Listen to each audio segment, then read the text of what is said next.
Ruta, un viaje con quienes van de viaje. Mi nombre es Tiffany Chicas y este día vamos a estar hablando de la inclusión económica de mujeres con discapacidad. Me acompaña Lucía Perla, ella es encargada de la estrategia de inclusión de discapacidad de la OIM en El Salvador. Bienvenida, Lucy, ¿qué tal? Gracias, Tiffany, muchas gracias por la invitación. Ok, también nos acompaña Rosa Etiel, ella es participante de programas de empoderamiento económico de mujeres y niñas afectadas por la migración y el desplazamiento forzado y también es emprendedora, así que bienvenida y ¿cómo está? Gracias, Tiffany. Feliz de estar acá compartiendo con ustedes. Ok, vamos a estar hablando un poquito acerca de sus experiencias, acerca de los conocimientos y lecciones aprendidas, así que sin más, vámonos en ruta.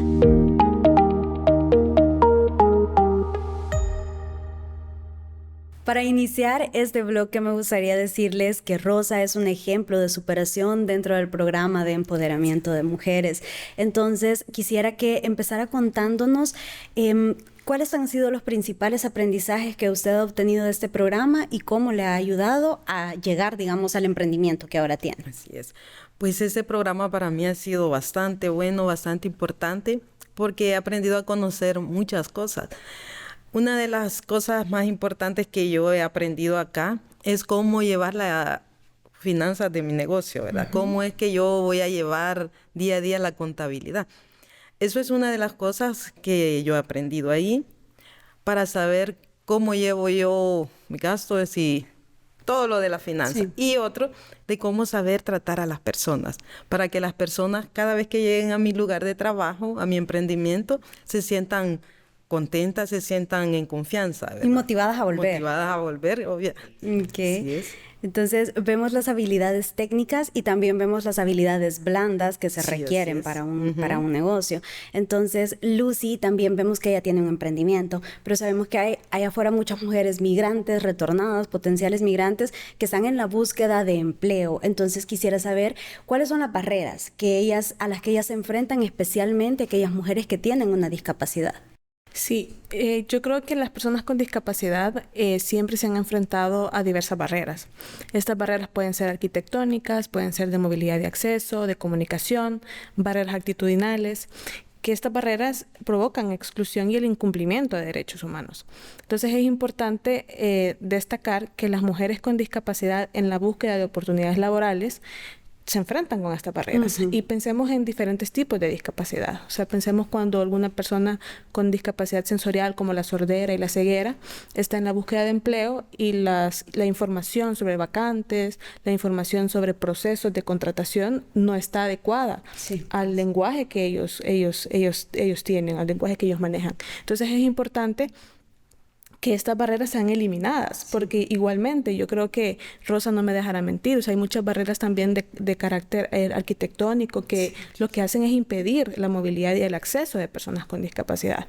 Por ejemplo, que no hay edificios accesibles para un usuario de silla de ruedas, por ejemplo. Entonces, si una persona llega a buscar trabajo, a dejar un currículum o a pedir algún tipo de formación, para algún negocio, algún emprendimiento y se encuentra con que el lugar al que tiene que ir es un edificio en el que no hay una rampa, no hay gradas o es de difícil acceso. Entonces creo que esto es necesario para esta necesidad de que las personas, las mujeres que son potenciales migrantes que además tienen una discapacidad puedan tener la experiencia de obtener un empleo en el que no haya una vulneración a sus derechos, que es el poder recibir información, el poder ser parte en igualdad de condiciones de un proceso de contratación de alguna posición o de procesos formativos, como le decía. O sea, los beneficiarios del programa, por ejemplo, el programa que es Beneficiaria Rosa, tendría que también ofrecer en igualdad de condiciones la formación sobre cómo dirigir un negocio, sobre cómo administrar un negocio, pensado también en mujeres que tengan algún tipo de discapacidad sensorial o incluso algún tipo de discapacidad intelectual, o sea, que esté adecuada a las necesidades. Es importante porque aquí vemos que no es solo como cuando ya estoy ejerciendo mi trabajo, sino desde qué ofertas llegan a mí y que yo puedo de verdad acceder a esas ofertas, porque lo que decíamos, si la oferta no está adecuada, yo ni siquiera me entero que esa oferta existe. Entonces, eso es importante y también es algo a lo que está trabajando para llegar cada vez más. OIM, y ella que ha sido parte de este programa, pues es un ejemplo de cómo se está logrando. También hay otras cuestiones, por ejemplo, con la migración irregular. Usted nos contaba fuera de cámaras que nunca ha migrado irregularmente, pero y tampoco regular, pero también eso es en parte por la discapacidad, ¿verdad? Sí, así es, porque realmente cuando uno tiene una discapacidad es mucho más difícil, ¿verdad? Sí. Sabemos que ese camino es bastante complicado para una persona con sus miembros completamente sanos y mucho más para uno que si va a subir una grada no la puede hacer a la carrera. Entonces, para uno que tiene una discapacidad es el doble más difícil, ¿verdad? Sí, la verdad es que es como un tema bastante importante de abordar porque últimamente tiene mucho auge, pero es como que lo tendríamos que haber abordado desde hace años esto y hasta ahora se está haciendo. Entonces quisiera saber también cómo son diferentes las circunstancias de su empleo actual, Rosa, con las que tenía anteriormente, porque ahorita es su emprendimiento, pero antes usted fue empleada, ¿verdad? Sí, así es. Pues la verdad que es súper difícil, ¿verdad? En el trabajo anterior que yo tenía, yo trabajé en una maquila. 20 años trabajé en una maquila. 20 años. Y la verdad es que, como dice ella, ¿verdad? Para comenzar, no hay acceso que le ayuden a uno, porque si hay gradas, no hay rampas, y uno tiene que esforzarse y hacer eso. Eso es lo primero, ¿verdad? Más el trabajo en sí.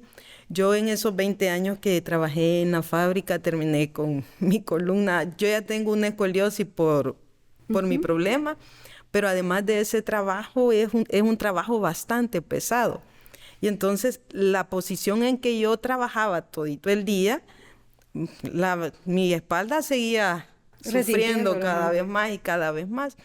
Entonces yo en el trabajo anterior, y como era una rutina todos los días, la misma hora, el mismo proceso, tal vez comenzábamos a trabajar, bueno, no era tal vez, siempre comenzábamos a trabajar a las 7 de la mañana, nos levantábamos a las 9 a tomar agua, café o algo, y luego hasta mediodía.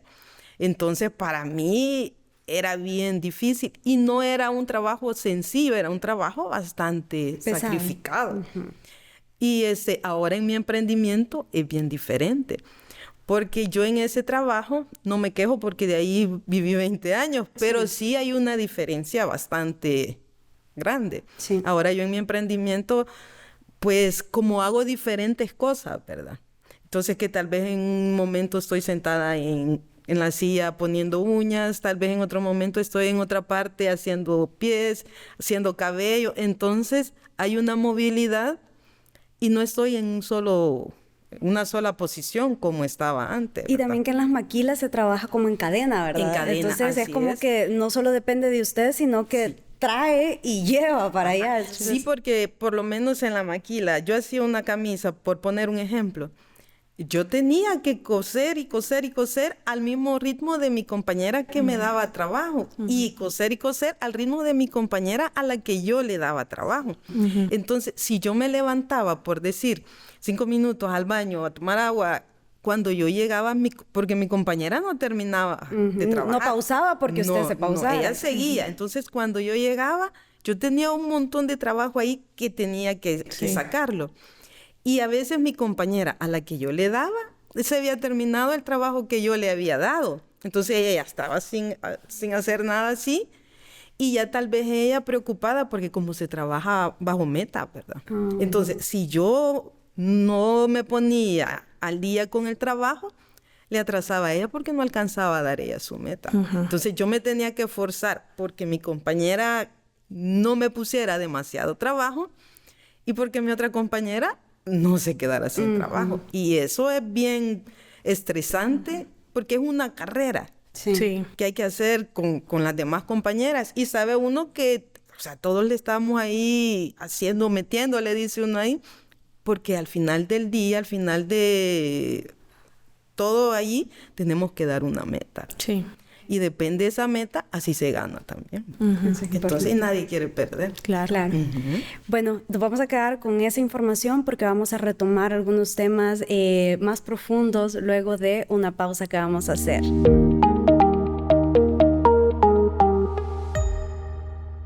Desde el CONA-IPD trabajamos para mejorar la vida de mujeres con discapacidad en El Salvador. Hemos creado políticas y un análisis sobre su situación para orientar acciones que respondan a sus necesidades, como la Política Nacional de Corresponsabilidad en los Cuidados, que busca apoyar y generar ingresos para mujeres cuidadoras. También promovemos la inserción laboral en igualdad de condiciones, con apoyo del Ministerio de Trabajo, y facilitamos acceso a créditos inclusivos.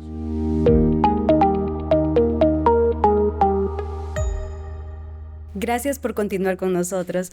Estábamos hablando acerca de las barreras que enfrentan las mujeres con discapacidad al intentar acceder a empleos, pero también hablemos de soluciones, Lucy. Cuéntanos, por ejemplo, la OIM, cuáles son las medidas o estrategias que está implementando para hacer sus programas y sus acciones más inclusivas, más útiles y pues más apropiadas para todos los públicos. Sí, estamos en la fase de planificación de estas adaptaciones. Estamos como en ese proceso en el que entendemos que la inclusión tiene que ser un proceso planificado y que no puede ser nada improvisado, que nosotros vayamos ahí solucionando una cuestión en específico, sino que realmente queremos que el proceso esté planificado. Y esto surge a raíz de la elaboración de esta estrategia de inclusión de la discapacidad en la OIM El Salvador, que lo que hace es tomar en cuenta las prioridades que ha identificado el Sistema de Naciones Unidas para las agencias del sistema, pero aterrizarlas un poco a nuestro trabajo de la organización y pensar obviamente también en las necesidades y la realidad actual de las personas con discapacidad en nuestro país. Entonces, esta estrategia también toma en cuenta la dinámica de cada uno de los programas, cuáles son esas áreas prioritarias de la organización en el que se tiene que pensar de forma incluyente, que de la planificación, como lo decía antes, de los proyectos, desde el momento en el que se va a diseñar un proyecto, se piense a las personas con discapacidad como objetivo, meta, que van a ser parte de estos programas. Entonces, es importante también decir que tenemos algunas iniciativas en esta fase de planificación, como por ejemplo, poder tener la comunicación accesible a personas con discapacidades sensoriales. Por ejemplo, la interpretación de algunos elementos o alguna comunicación que esté en lengua de señas salvadoreñas, por ejemplo. O poder transmitir información que sea accesible a personas con discapacidad visual o a personas con discapacidad intelectual.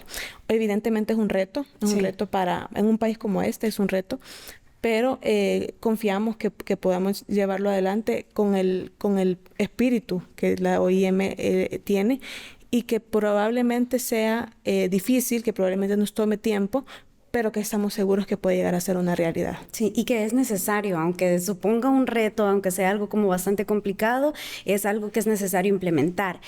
Hablando de los programas, sabemos que muchas veces hay como cierto estigma también hacia los programas, porque muchas personas dicen, ¿para qué me voy a meter a este programa si ni me va a ayudar en nada? O sea, si voy a perder mi tiempo. Pero, por ejemplo, ¿usted qué le diría a las personas que no ingresan a programas como el que usted ingresó, ahora que ya ha vivido esa experiencia? Pues la verdad que yo le diría a esas personas, a cualquiera que le llegue una información de cualquier programa de estos, de que aprovechen la oportunidad. Porque la verdad estamos como acostumbrados a solo oír y creer que no es para nosotros, o oír y creer, no, por gusto, ¿verdad? Así estamos acostumbrados. Yo lo digo porque yo decía, no, eso no funciona, eso quizás no es para mí. Pero hoy que yo ingresé a formar parte, ¿verdad?, de estos programas, sí, la verdad que son programas que ayudan mucho. Ayudan mucho, no poniendo a grosso modo, sino que le enseñan a uno desde lo más mínimo, porque a veces uno es lento para aprender, ¿verdad?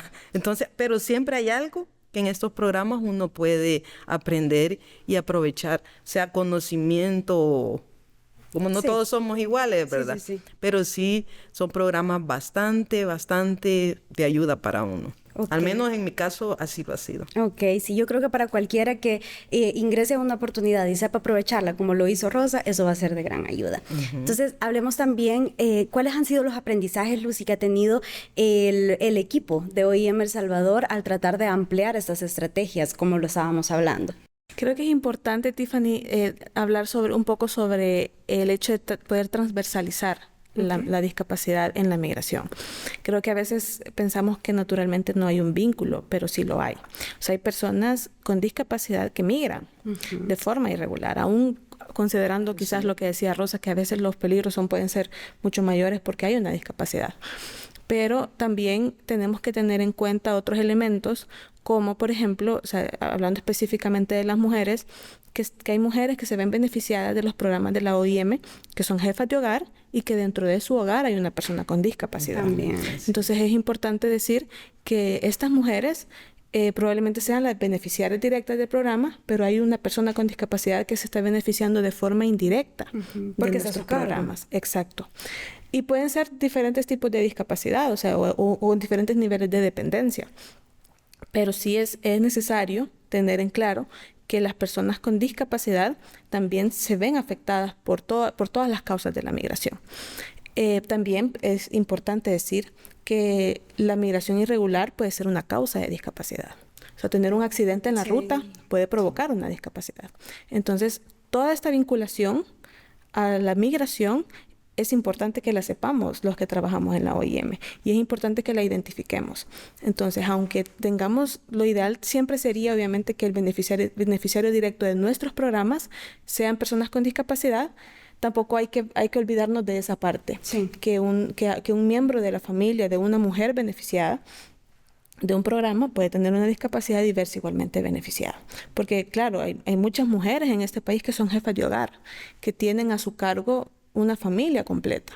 Entonces, el poder empoderar a estas mujeres en obtener un empleo, en poner un negocio, en desarrollar habilidades que les sirvan a sí mismas, va a beneficiar a su núcleo familiar. Es importante esta visión que acaba de mostrarnos Lucy, porque a veces creemos que los programas dirigidos a las personas en general y también que incluyan a las personas con discapacidad solo benefician directamente a las personas que tienen una discapacidad, pero no vemos que hay un núcleo familiar atrás, que incluso hay una comunidad y una sociedad que se debe también tomar en cuenta como parte de los beneficiarios. Entonces, en este sentido, no sé si ustedes también han podido experimentar en alguno de los programas, por ejemplo, Rosa, que han participado, si ha habido un caso como es.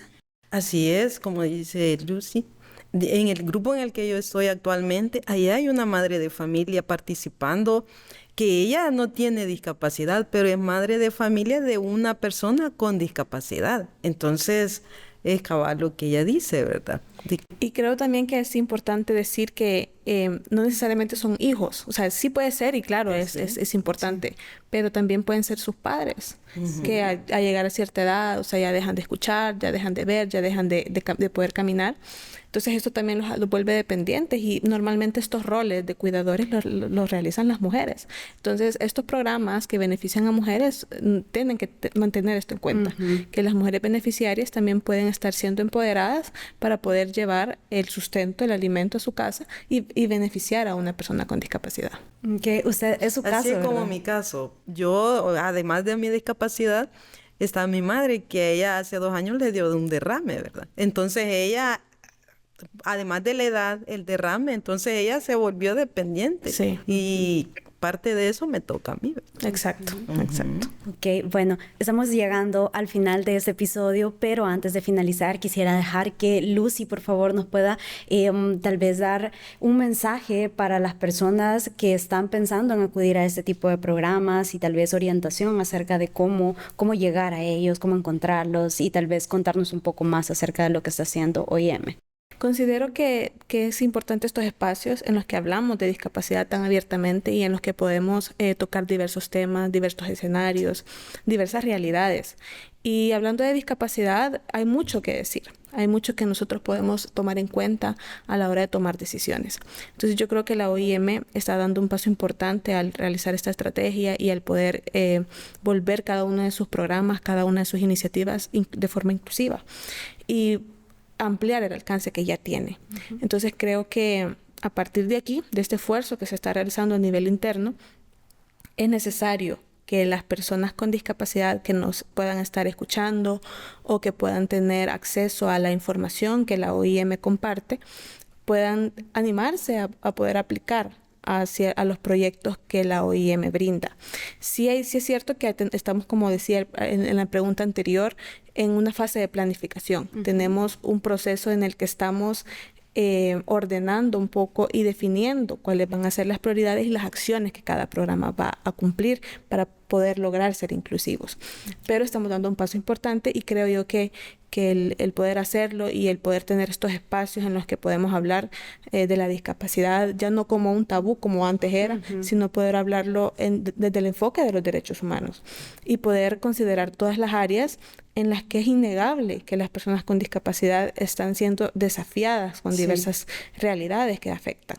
Entonces, a partir de esta conversación que podemos tener, podemos llegar a otros espacios, poder buscar alianzas con entidades o organizaciones de personas con discapacidad a fin de que también ellos conozcan nuestro trabajo y también puedan verse beneficiados. Estamos trabajando en esta inclusión para tener bases sólidas, porque también es como lo que decía, no ir improvisando sobre la marcha, sino que desde el principio, pues que esto se vea como una planificación. Entonces, antes de finalizar, quisiera también dejarle el micrófono abierto, Rosa, para cerrar con sus palabras y que usted pues nos diga algo acerca del tema como una conclusión de todo lo que hemos hablado. Está bien, Tiffany. Pues la verdad, agradecer primero la oportunidad de estar en este lugar con ustedes y agradecer a OIM por el programa, ¿verdad?, en el cual me permite participar. La verdad es un programa bastante bueno para mí, así que un agradecimiento para OIM El Salvador y para ustedes por permitirme estar aquí. Fue algo bien bonito. Ok, muchísimas gracias por acompañarnos, Rosa. Gracias, Lucy, también por todos estos conocimientos compartidos. Sé que esta ha sido una plática bastante interesante acerca de inclusión económica de mujeres con discapacidad. Mi nombre es Tiffany Chicas. Esto fue En Ruta, un viaje con quienes van de viaje.